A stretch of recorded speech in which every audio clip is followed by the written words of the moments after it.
اور یہ جو سیاسی جماعتیں تھیں جو ہمیں 4 سال پر لیکچر دیتی تھی کہ ووٹ کو عزت دو، انہوں نے آ کر صرف ووٹ کو عزت دیا ہے۔ سیاسی جماعتوں کو اس طرح آپ نہیں توڑ سکتے، اور آپ ایم کیو ایم کے ساتھ بھی دیکھ لیں، جو پاسٹ میں یہ کرتے ہیں، یہ خود فرینکنسٹائنز مانسٹر کریٹ کرتے ہیں، پھر ان سے کنٹرول نہیں ہوتا، پھر یہ اپنا گن صاف کرنے کے لیے اس طرح کی غیر قانونی چیزیں کرتے ہیں۔ دیکھیں، کیونکہ یہ جو اسپیسیفک توہین عدالت کا معاملہ ہے یہ سب جوڈس ہے، اس میں خود پٹیشنر ہوں اور میں ایک آفیسر آف دی کورٹ،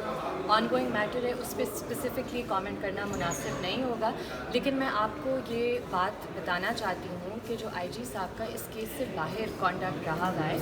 اس سے بہت سوالات اٹھتے ہیں۔ آپ کو یاد ہوگا 8 مارچ کو عورت مارچ ہوئی تھی اسلام آباد میں، ایس پی نوشروان اور ان کے جو باقی افسران تھے انہوں نے خواتین پر حملہ کیا، باقاعدہ آئی جی صاحب نے انہیں تحفظ دیا۔ آپ کو یاد ہوگا F9 پارک میں ایک بہت ہینس کرائم ریپ ہوا تھا، اس میں جو 2 مجرمان پکڑے گئے تھے ان کو ایک ایکسٹرا جوڈیشلی ایکسیکیوٹ کیا گیا تھا۔ آئی جی صاحب نے نہ تو انکوائری کی، انہوں نے تحفظ دیا ان افسران کو۔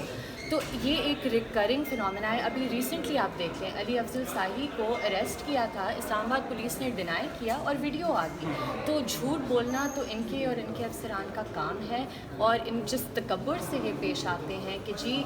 ہم سے کوئی پوچھنے والا نہیں ہے۔ اور میں اس کیس کی بات نہیں کری، میں ہر باقی کیس کی بات کری ہوں جہاں ان کے کانڈکٹ سے نظر آتا ہے کہ اسلام آباد پولیس ایک کرمنل انٹرپرائز کے طور پر چلائی جا رہی ہے۔ میڈم یہ بتائیے گا کہ ابھی عدالت نے رپورٹ طلب کی ہے کہ گرفتاری دوبارہ کیسے ہوئی؟ آپ چونکہ شیری صاحبہ تو سیاست چھوڑ چکی ہیں، ابھی آپ کیا چاہتی ہیں اس کیس میں توہین عدالت والے میں کیا ایکسپیکٹ کیا کرتے ہیں؟ دیکھیں، بحیثیت ایک وکیل یہ کہنا ضروری ہے کہ جو توہین عدالت کا معاملہ ہوتا ہے وہ کورٹ اور کنٹمنر کے درمیان ہوتا ہے۔ جو عدالت فیصلہ کرے گی میں اس کا احترام کروں گی، I am an officer of the court, I respect the courts. تو جو وہ فیصلہ کریں گی انشاءاللہ اچھا پریسیڈنٹ ہوگا، and I will respect that decision. اچھا، ایک میڈم اس سے ہٹ کے جب شیری صاحبہ نے پریس کانفرنس کی، انہوں نے سیاست چھوڑی تو کافی زیادہ بلیم آپ پہ آیا کہ آپ نے ان سے سیاست چھڑوائی، اور کافی عرصے سے وہ انسانی حقوق پہ تو ابھی بھی بات کر رہی ہیں، آپ بھی کرتے رہی ہیں، تو اس کے پیچھے کیا حقیقت ہے؟ دیکھیں، جب وہ بات کریں گی کھل کے اس وقت جب مناسب وقت ہوگا تب پھر ہم دیکھیں گے۔ میں ان کے بہاف پر کوئی بات نہیں کرنا چاہ رہی، جس طرح وہ میرے بہاف پر نہیں کوئی بات کرتی۔ میری اس پہ رائے یہ ہے، دیکھیں اوور آل، میں اپنی والدہ کے کیس کی بات نہیں کری، اوور آل سیاسی جماعتوں کو اس طرح آپ نہیں توڑ سکتے، اور آپ ایم کیو ایم کے ساتھ بھی دیکھ لیں، جو پاسٹ میں یہ کرتے ہیں، یہ خود فرینکنسٹائنز مانسٹر کریٹ کرتے ہیں، پھر ان سے کنٹرول نہیں ہوتا، پھر یہ اپنا گن صاف کرنے کے لیے اس طرح کی غیر قانونی چیزیں کرتے ہیں۔ میڈم سیاسی جماعتیں رابطہ تو کر رہی ہوں گی میڈم سے، نئی پارٹی بنی ہے استحکام وہ آپ پارٹی۔ ان سے پوچھیں جی، وہ تو گھر پہ ہیں، ان کی طبیعت شدید اچھا، خراب آپ ہے۔ اپنی طرف سے کچھ بتائیں گی کہ آپ ان کو سیاست سے منع کرتی ہیں کیونکہ آپ کافی سارے سوالات؟ نہ کبھی میں نے انہیں روکا گیا، نہ انہوں نے مجھے کبھی روکا گیا، ہم دونوں خود مختار خواتین ہیں، ہم اپنے فیصلے خود کرتے ہیں۔ انسانی حقوق کی خلاف ورزیوں پہ پاکستان میں آپ کیا کہتی ہیں؟ کیونکہ اس وقت نیشنل انٹرنیشنل لیول پہ بھی کافی سارے لوگ کنڈیم کر رہے ہیں، اس کو کیسے دیکھیں؟ جی دیکھیں، بہت افسوس کی بات ہے، مجھے تو پی ڈی ایم اور یہ جو سیاسی جماعتیں تھیں جو ہمیں 4 سال پر لیکچر دیتی تھی کہ ووٹ کو عزت دو، انہوں نے آ کر صرف ووٹ کو عزت دیا ہے، اور جو ان کی بچی کچی عزت تھی وہ بھی انہوں نے کھو دی ہے اس پروسیس میں۔ تو ان سے تو بہت ڈس اپوائنٹمنٹ ہوئی ہے، اور جو عمران خان ایک منصوبے کے تحت 4 سالوں سے کر رہا تھا، انہوں نے خود ہی فیصلہ اپنے اوپر یہ ملبہ لیا ہے کہ اب ہم ان سے بھی 4 ہاتھ آگے کر کے یہ کریں گے۔ تو یہ تو بہت ڈس اپوائنٹنگ سچویشن ہے۔ Thank you. دیکھیے، میں یہی کہوں گی کہ بہت افسوس کی بات ہے کہ اس طرح کے جو ایکشنز لیے جا رہے ہیں جو بظاہر غیر قانونی غیر آئینی ہیں، آئین سے بڑھ کر اس ملک میں کچھ نہیں ہے۔ تو اگر آئین کی توہین ہو رہی ہے، قانون کی توہین ہو رہی ہے، تو اس کا احتساب ہونا لازمی ہے۔ Thank you. جو کیس ہے وہ سمجھنے کی ضرورت ہے پہلے کہ 18 مئی کو گرفتاری ہوئی تھی شیری مزاری کی دوبارہ اس کے گھر سے، تو 17 مئی کو اسلام آباد ہائی کورٹ نے یہ آرڈر کیا تھا کہ ان کو گرفتار نہ کیا جائے۔ اب ہوا یہ کہ 18 مئی کو رات کو جب پولیس وہاں پہ پہنچی، انہوں نے اٹیسٹڈ کاپی ان کو دی کہ اسلام آباد ہائی کورٹ نے گرفتاری سے روکا ہوا ہے، اور ویڈیوز میں اسلام آباد پولیس بھی نظر آ رہی ہے۔ اس کے بعد کنٹیمپٹ شروع ہوئی، آئی جی صاحب کو کہا گیا جواب جمع کرائیں، آج جواب جمع ہوا تھا۔ تو بڑی غیر معمولی سچویشن جو ہے وہ سامنے یہ آئی ہے کہ آئی جی یہ کہہ رہے ہیں کہ مجھے علم ہی نہیں تھا، حالانکہ 17 مئی کو جب اسلام آباد ہائی کورٹ نے یہ آرڈر کیا تھا، سارے میڈیا پہ چلا، سارے سوشل میڈیا پہ یہ چلا، سب کو یہ پتہ تھا. تو آئی جی صاحب پتہ نہیں کون سی دنیا میں رہتے ہیں, اب وہی بتا سکتے ہیں اس کا بہتر جواب کہ ان کو کیوں نہیں پتہ تھا کہ ایک آرڈر ہوا ہی, جس ریلیونٹ ادارے کے لیے, سیکیورٹی ادارے کے لیے ایک آرڈر ہوا ہے, وہ کہہ رہا ہے ہمیں پتہ ہی نہیں ہے سرے سے, اور نہ میرے جو سب آرڈینیٹ ہیں ان کو پتہ تھا. تو یہ لا علمی کا اظہار کیا آئی جی صاحب نے کہ, اور عدالت جو ہے وہ کافی جو ہے وہ برہم بھی ہوئی, اور انہوں نے جب جواب پڑھا انہوں نے کہا کہ آپ نے یہ کیسا جواب لکھا ہے کہ مطلب آپ کو پتہ ہی نہیں ہے, آپ سارا جو ہے وہ معاملہ.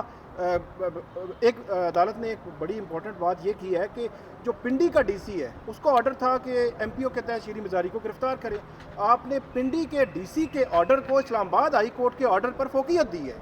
اور ساتھ ہی انہوں نے مطلب جو ان کا جو جواب ہے اس کو بھی عدم اطمینان کا اظہار کیا ہے, اور آئی جی کو کہا ہے کہ آپ جو ہے وہ جواب جو ہے وہ سوچ سمجھ کے لکھ کے لائیں. اور دوسری طرف جو زینب تھی جو پٹیشنر کی وکیل ہیں, ان کی جانب سے کیٹیگوریکلی یہ کہا گیا کہ ہمارے پاس ویڈیوز موجود ہیں, ان ویڈیوز میں ہم باقاعدہ اٹیسٹڈ جو کاپی ہے اس آرڈر کی وہ دکھا رہے ہیں عدالت, وہاں پر موجود جو پنجاب پولیس کے لوگ ہیں وہاں پر اسلام آباد پولیس کے لوگ بھی موجود ہیں, ان کو اٹیسٹڈ کاپی دکھائی ہے. اٹیسٹڈ کاپی دکھانے کے باوجود انہوں نے اس کو اگنور کیا, اور انہوں نے کچھ ٹائم لیا, اور 15-20-25 منٹ کے بعد دوبارہ آئے, انہوں نے کہا ہمیں آرڈر ہے اور ہم نے آپ کو گرفتار کرنا ہی کرنا ہے, اور اس کے بعد وہ گرفتار کر کے لے گئے. اور آج جو ہے وہ لا علمی کا اظہار کر رہے ہیں. عدالت یہ کہہ رہی ہے کہ یہ ایک لارجر ایشو ہے, عدالتی جو احکامات ہیں ان کو فرسٹریٹ کیا جا رہا ہے, ان کو مانا نہیں جا رہا, اور یہ جو رویہ ہے یہ ختم ہونا چاہیے, اور اس حوالے سے کوئی ججمنٹ بھی یقینی طور پر وہ دیں گے. اب 22 تک کا ٹائم دیا ہے, 22 جون تک کا. آئی جی صاحب دوبارہ جواب دیں گے, اب دوبارہ عدالت دیکھے گی کہ اطمینان بخش ہے یا نہیں ہے, اس کے بعد فردر جو ہے وہ کارروائی ہوگی. ایک آخری چیز جو آئی جی اسلام آباد کو کہی گئی ہے کہ ایک دفعہ کنٹیمپٹ کی پٹیشن مطلب شو کاز نوٹس اگر آپ کو جاری ہو گیا پھر وہ ایک لاجیکل اینڈ تک جائے گا, اور اس کو جو ہے وہ کوئی نہ کوئی کنکلوژن جو ہے وہ ضرور ہوگا. اچھا, ہم نے دیکھا ہائی کورٹ کے ہاتھا میں آپ پہ بھی تشدد ہوا, اسی طرح آئی جی صاحب نے یہ بھی کنفیس کیا کہ اسلام آباد میں کچھ پولیس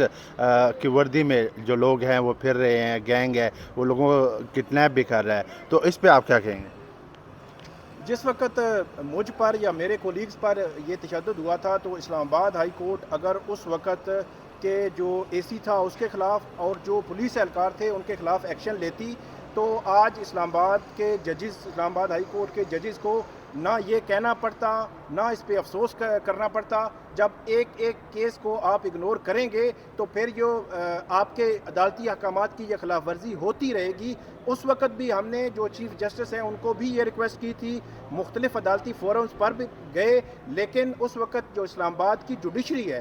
وہ ڈسٹرکٹ جوڈیشری ہے یا ہائی کورٹ کی جوڈیشری ہے, انہوں نے اس معاملے کو اگنور کیا کہ جو کچھ مرضی ہو جائے. ہائی کورٹ کے احاطے میں صحافیوں کے ساتھ جو پروٹیکشن ہے انہوں نے کرنی تھی, انہوں نے نہیں کی. اس وقت جو معاملہ انہوں نے اگنور کیا, اس کے بعد کتنے آرڈرز جو ہیں وہ ہائی کورٹ کے ان کے عدالتی احکامات کی جو خلاف ورزی ہے وہ سر عام جو ہے وہ جاری ہے. جب آپ ایک ایک چیز کو اگنور کرتے جاتے ہیں تو پھر وہ آپ کے سر ہو جائیں گے. آج جو بظاہر میں یہ سمجھتا ہوں کہ آج جو آرڈر جو جواب آیا تھا حاجی صاحب کا